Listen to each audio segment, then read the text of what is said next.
Hello guys, welcome to our channel. ఈరోజు ఏంటంటే మేము బీచ్కి అయితే వెళ్తున్నాము. సో బీచ్కి వెళ్ళిపోయాము. ఇక్కడ అందరూ చూసారా కూర్చున్నారు. దేనికి కూర్చున్నారా చూస్తున్నారా?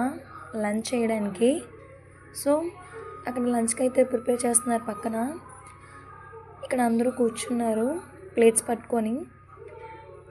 So items biryani, chicken, non veg తిన్న వాళ్ళకి, నాన్ వెజ్ తినలేని వాళ్ళకి potato curry and brinjal curry చేశారు. అండ్ నెక్స్ట్ ఒక స్వీట్ పెట్టారు. సో స్వామిలు కూడా వచ్చారు కదా, వాళ్ళకి సపరేట్గా పెట్టారు. అండ్ నెక్స్ట్ ఇక్కడ సంతోషమాయ చికెన్ కావాలా అని అడిగి మరీ పెడుతున్నారు. అలానే ఇక్కడ వీళ్ళు కూడా వడ్డిస్తున్నారు వచ్చిన వాళ్ళకి. అండ్ నెక్స్ట్ ఇక్కడ ధర్మయ్య చూసారా,